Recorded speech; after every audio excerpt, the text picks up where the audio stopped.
Hi, within this section, we're going to focus on website reconnaissance. And as we have discussed previously, reconnaissance is the process of gathering passive information.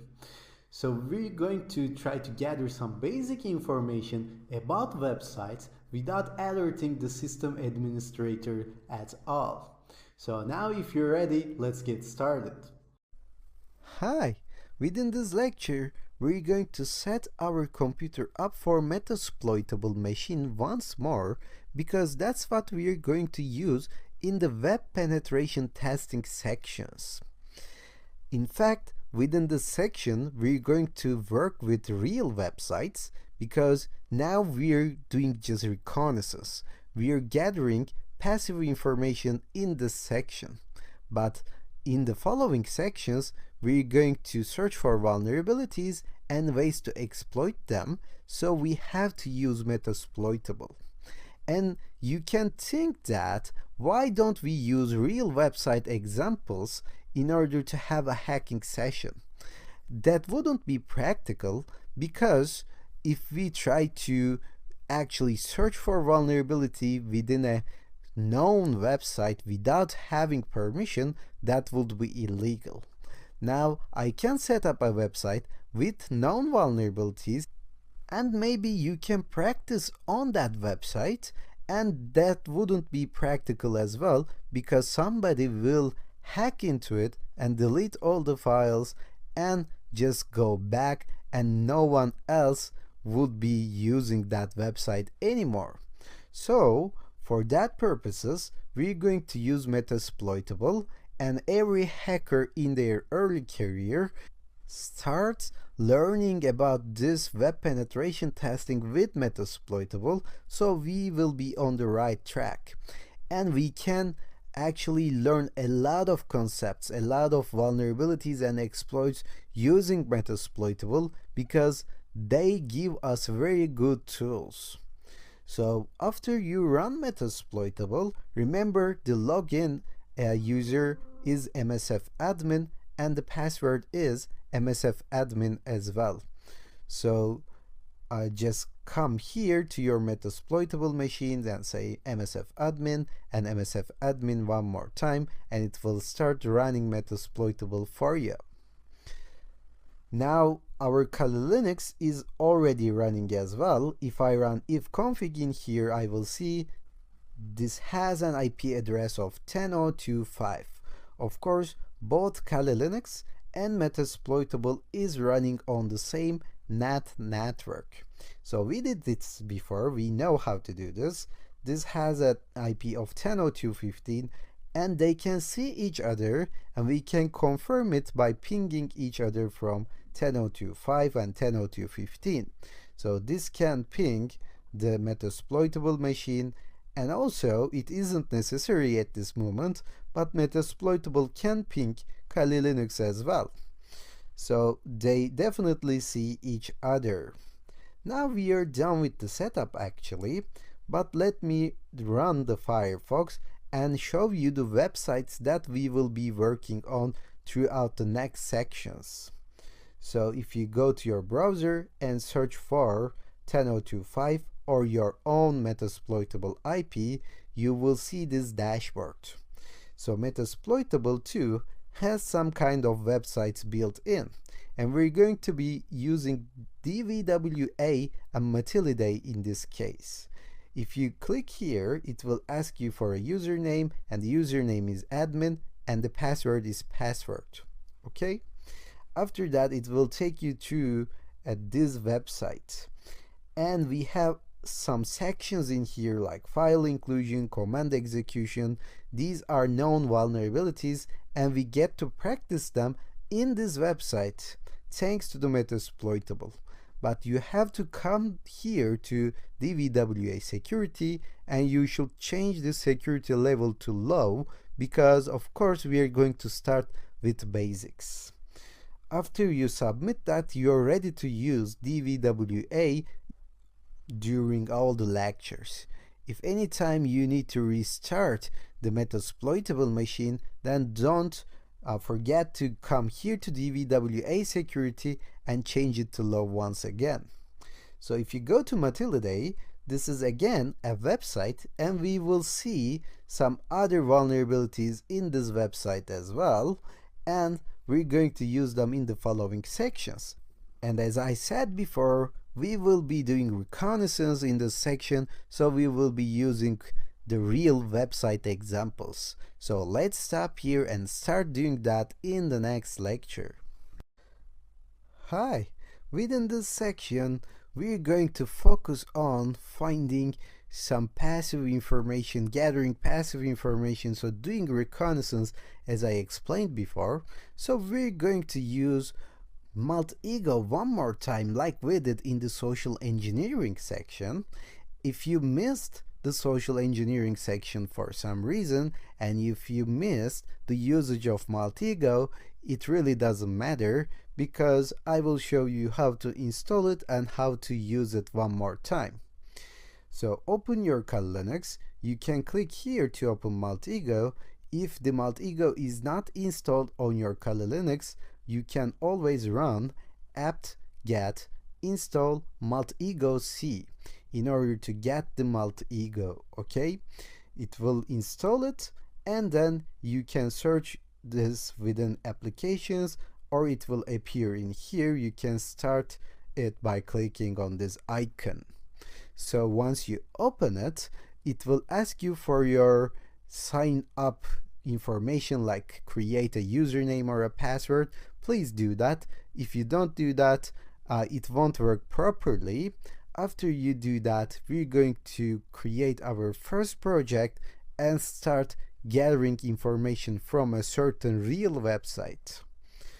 So after you log in, you have to create a new graph.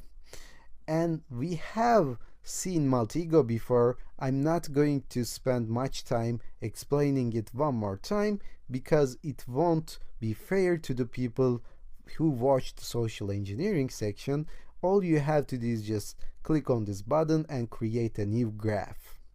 So after you create a graph, drag this website entity to your graph, okay? And actually we have done this before. Maybe you remember you have to click on this entity and change the target website. So I'm going to use a website called travelersgifts.com. Maybe you can do this for other websites as well, because we're not going to do anything harmful in this lesson. And you can do this with travelersgifts.com, or you can do this with unicornitems.com. All these websites belong to me. I use them for test purposes. And after doing that, you can click here to all transforms in order to start this gathering information process in Malt-Ego. And as before, once we start getting results, it will appear on the graph with arrow connections like this. So we already have the domain name, and we already have the IP address, and we will get much more information as before. So we're getting some domains and maybe some subdomains. And don't worry, by the way, we will use other tools rather than Malt-Ego, and you know how to run Malt-Ego, but this is just a refreshment video. Just think of this like that. And we're going to learn how to use online tools as well in the following lectures in order to get some different information from what we got in Malt-Ego. So here, now we have the overview and we have our graph. Let me start exploring these results and try to see if we have anything useful that we can later use in our penetration testing. So if you drag this a little bit left, we can start from the beginning, okay? So let me zoom in a little bit actually so we can see it better. Now, as you can see, we have the IP address, we have the domain name, we already had it. And let me go up a little bit. So this is the website itself. So let me see what else do we got here rather than IP address. Maybe you can try to get some more information from IP address as well. Later on we will see how to do that, because in the same IP address, in the same server, there might be more than one website, right? So even if you cannot find any vulnerability on travelersgifts.com, you can find some other vulnerabilities in other websites on the same IP address. So if you manage to hack some of the other websites, then you can hack into the travelersgifts.com as well. Later on we will see how to do that. So in here we have a Google API usage. So this website uses maps.google APIs, so it definitely has some maps built in. So let me browse a little bit. Okay, so we have this plugin, Curly plugin. So maybe we can try to Google this plugin and see what it does, and if this plugin has a certain vulnerability, we should try to penetrate into that via that plugin. Here we have SW.org. This most probably uses WordPress, and as you can see, it actually uses the WordPress.org, so we know this is a WordPress website.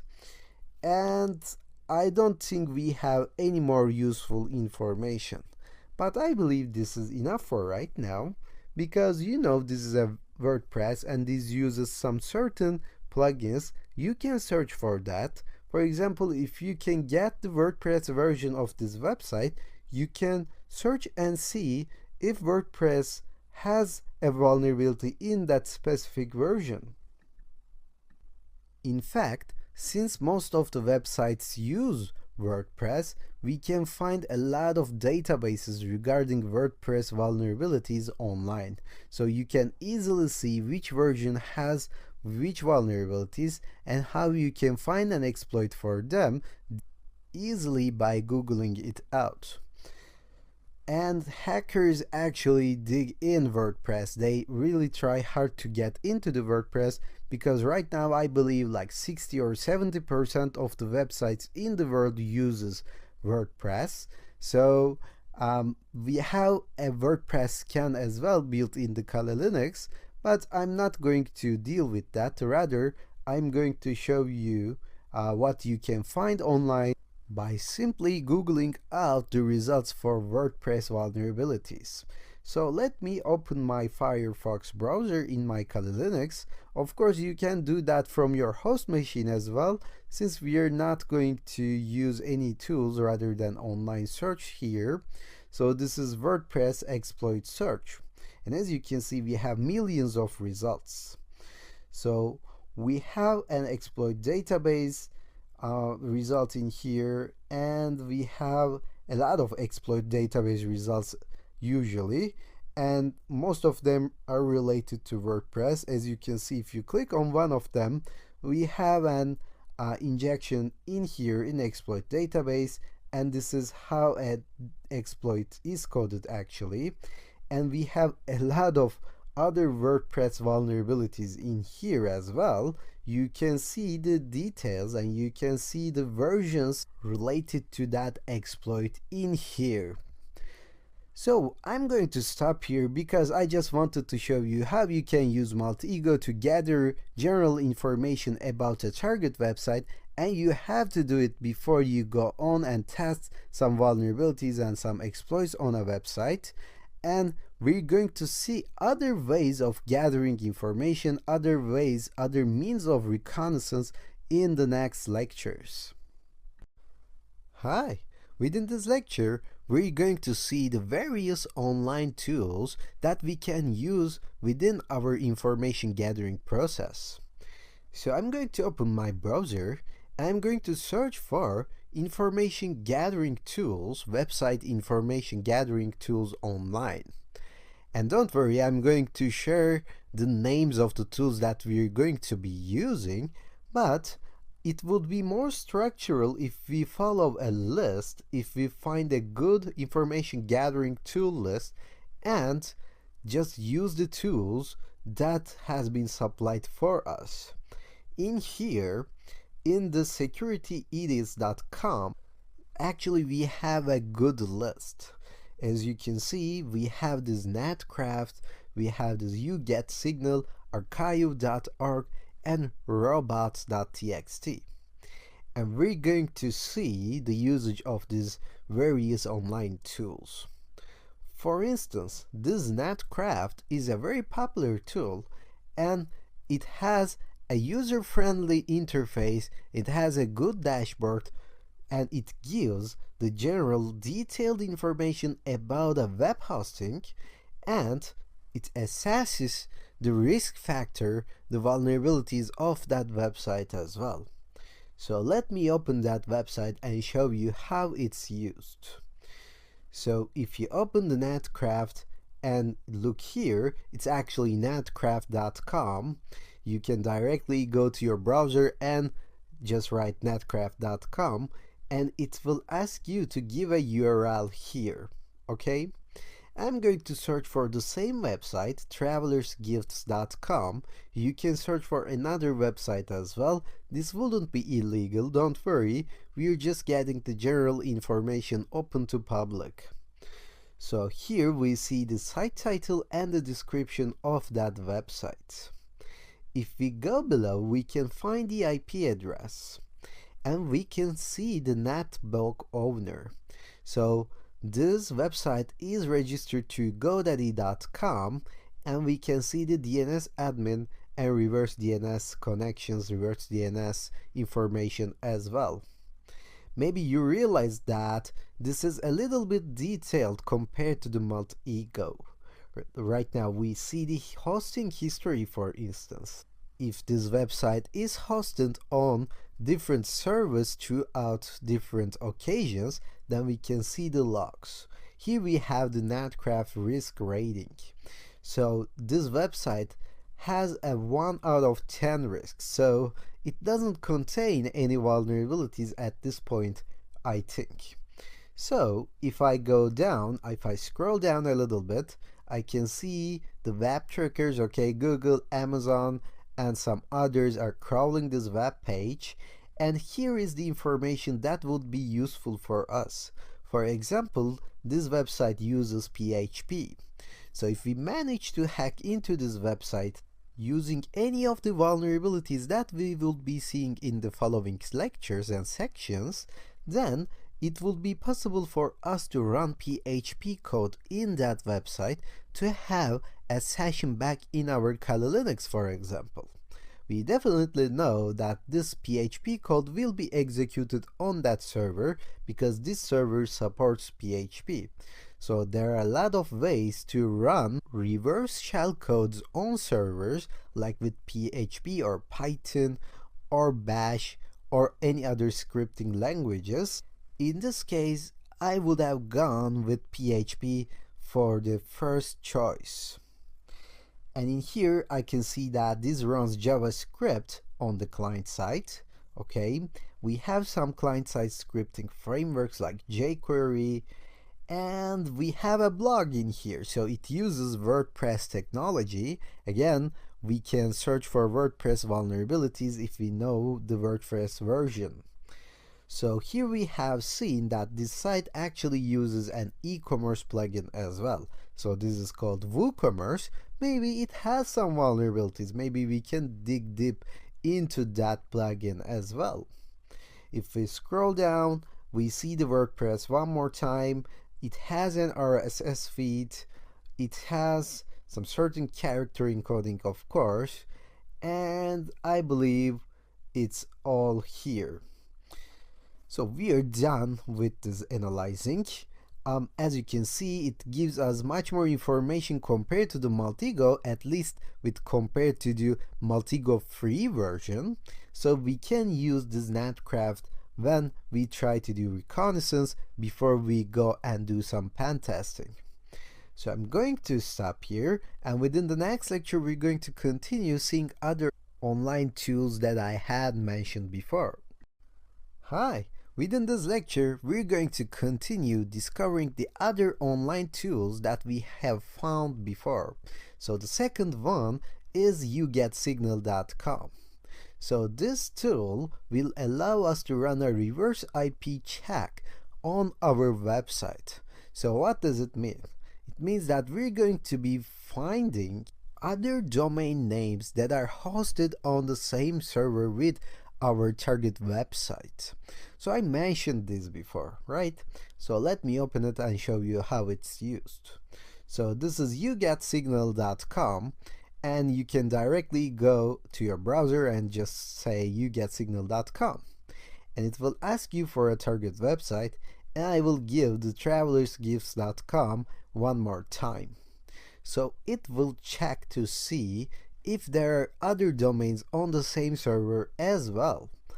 And as you can see, there are a lot of them.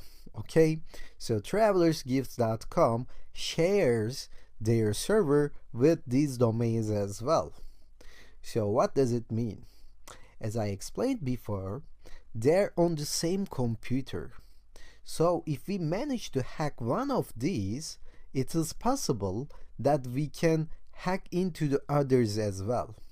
Of course, it is possible that they have some implementations of security in their system blocking this browsing from one website to another within the same hosting, within the same computer, but it's worth to give a shot, because if you cannot find any vulnerabilities on travelersgifts.com, maybe you can find other vulnerabilities in one of these websites. So it makes sense for a hacker to try and find some vulnerability in one of these websites and hack into those, and then try to make his or her way up to the travelersgifts.com using the same server, because they are located in the same computer eventually. And of course, the big websites, the corporation websites, do not share any servers because of this. Okay, so you have to make your website safe, but also you have to make your server safe as well, and you cannot be certain of your security if you share some domains on the same server. Thus, most of the big companies use dedicated servers for their websites, for their databases. Okay, and the yougetsignal.com is not the only tool that we can gather this information. There are a lot of free tools supplying that information to us, and actually with an easy way we can get this from bing.com as well. Yes, you can find these websites through search engines by using a reverse DNS lookup and nothing further. So let me show you an example of how it's done on bing.com. So open your browser and try to go to bing.com. So let me come here and say bing.com. And in here, we're not going to search for a regular query, but rather we're going to search for this IP address. Okay, so copy your IP address, and in here you have to write IP colon and space, then paste the IP address of your hosting of your server. So if you search like this, it will display all the results belonging to that IP address. So you can see the various websites in here with this search as well. So let's stop here, and within the next lecture we're going to continue discovering the other tools for information gathering purposes as well. Hi! Within this lecture we're going to cover another online tool called WhoisLookup. Okay? And in here, in our list, actually we have the archive.org as next step. But it's very simple. Let me just show you how it's used, then you can try to discover on your own as well. What this website does actually is taking the snapshot of the website and archiving them. So if you search a website through here, you can see the previous snapshots, previous states of that website throughout the history. Of course, if they are logged anyway. So let me see if travelersgifts.com really has any snapshot dating back. It said that it is saved 6 times between April 2001 and December 2014, and if I try to click one of these dates, it will try and show me the snapshot of that date belonging to that website. And as you can see, the resource is not found, and I believe in 2001 this website wasn't even there. So I'm not going to spend so much time on archive.org. This robots.txt is very important, and we're going to see how to use it within the next lecture, because we can actually use this robot.txt in our penetration testing and in some capture the flag solutions as well. So I'm going to have another lecture dedicated just for that robots.txt.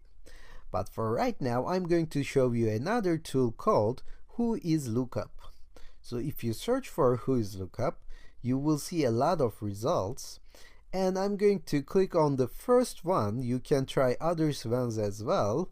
So if we give any domain in this WhoIsLookup, it will show us some registration information regarding to that domain.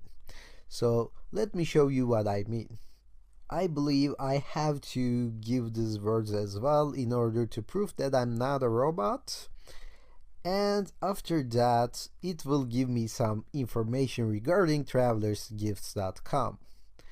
And as you can see, these are some general registration information. Here we have the contact information.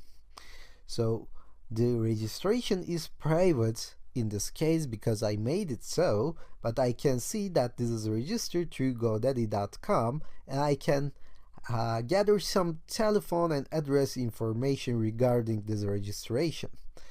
And I can see the named servers, I can see some important dates, and I can see some expiration date as well. So this will be expired in 1st of May in this year, okay, 2019 I mean. And I have this WhoIs record showing me the logs of the registration process. So you can gather some general information about the company if you're trying to do a very comprehensive pen testing. I believe this would be a good starting point to gather information and take some notes. So WhoIsLookup is the simplest tool that you can try to gather information about a website online. And I believe we are now done discovering these online tools.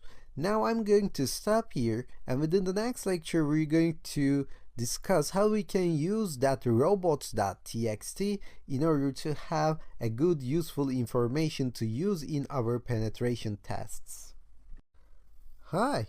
Within this lecture, we're going to discuss how we can use robots.txt to use in our penetration tests. And I'm going to show you this example in Metasploitable, so you better open your Metasploitable and Kali Linux on a NAT network. And robots.txt is used for instructing crawlers what to do when they land on the website.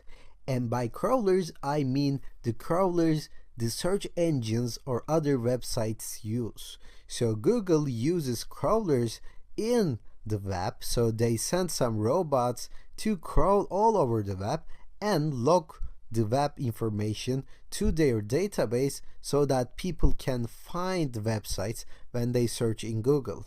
And we can tell these crawlers how to behave when they land our website by using robots.txt, because crawlers will be looking for robots.txt when they crawl on our web page. And this robots.txt can contain some sensitive information sometimes, because they can instruct crawlers not to look at some certain web pages, and we can just try to go into those web pages to see what the website admin is trying to hide from crawlers. Okay? So there is a perfect example in Matilda, and I'm going to show some tools to uncover this robots.txt and then later analyze this content of robots.txt to gather some useful information. So let me copy this link, Matilda link, and let me go back to my Kali Linux terminal, and I'm going to use a tool called derp. And if you run derp, it will show you the instructions of usage. So this tool allows us to run a word list attack against a website. So let me show you by example. If you run derp and paste the URL, it will run this word list attack, and it will find some common pages and URLs that are hidden from the users in a website. Okay, so let me show you what I mean by analyzing these results.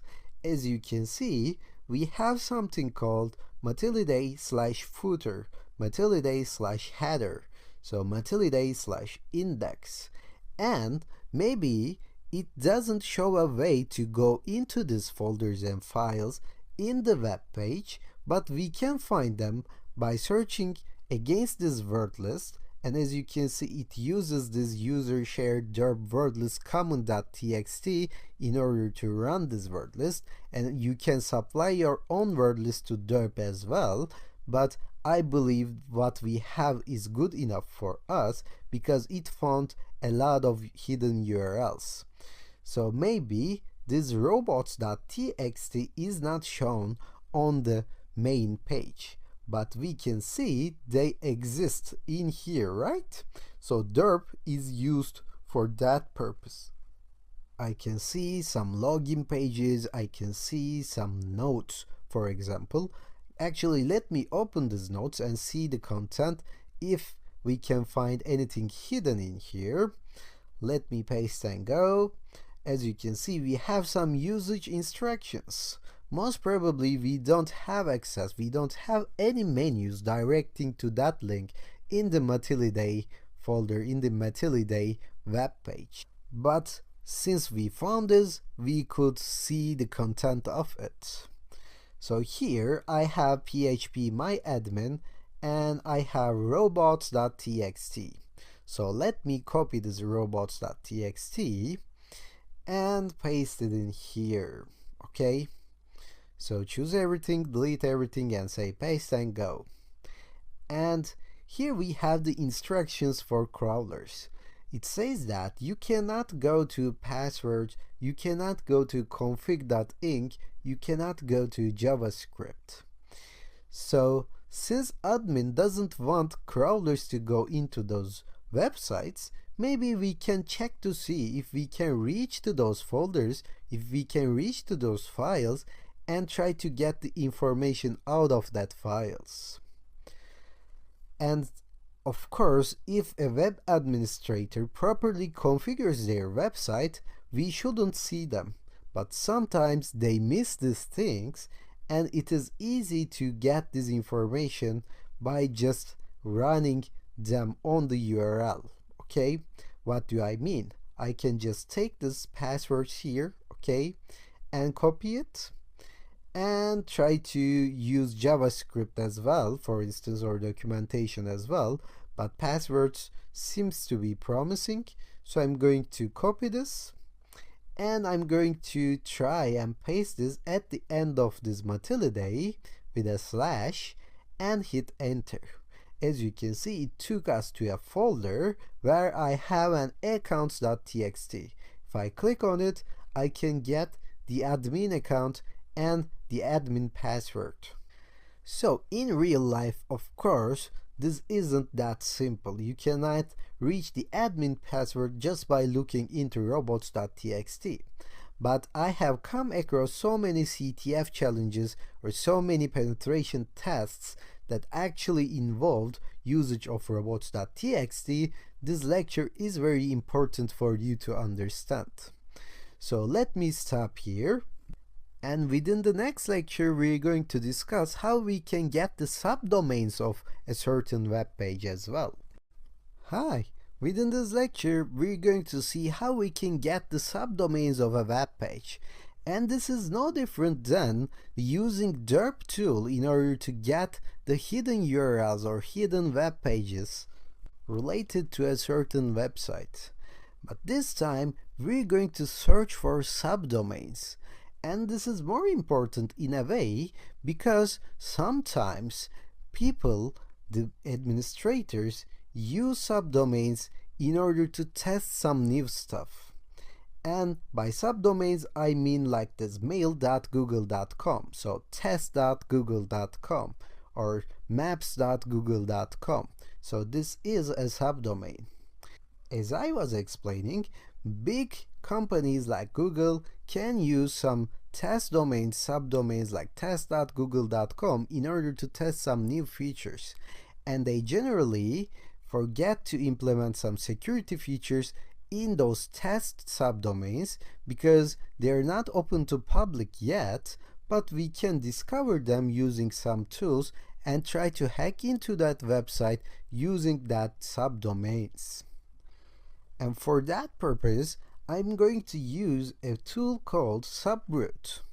Of course, I have found this by searching subdomain finder GitHub. It is that simple. I'm going to git clone this tool into my Kali Linux and later on use the documentation, read the usage instructions in order to run some brute force attack on a certain website to gather information about their hidden or not hidden subdomains. So I believe right now you know what to do next, right? Because we did it so many times before. We have used Git repositories to clone this into our opt directory, and that's what I'm going to do in this lecture. So this subroot is brought us by the Rook. I'm going to show this link. I'm going to share this link in the resources of this lecture as well, don't worry. But for right now, I'm going to go to my terminal and I'm going to find my opt directory as usual. As you can see, we have the previous tools that we have downloaded before. Now I'm going to copy this URL from here and I'm going to run this with git clone command. And if I hit enter, it will just download all the files and folders related to this subroot repository. And it's taking a while, but it will be done in less than like a minute, okay? And after it's done, if you run ls, you will see the subroot folder in here.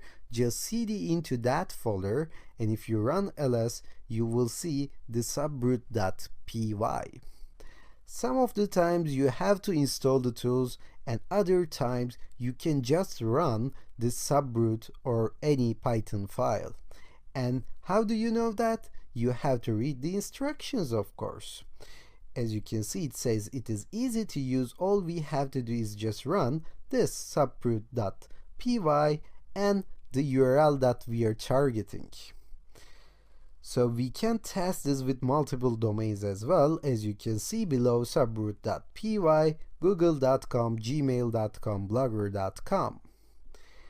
And let me test this by running this into Python 3, Python 3 subroot.py.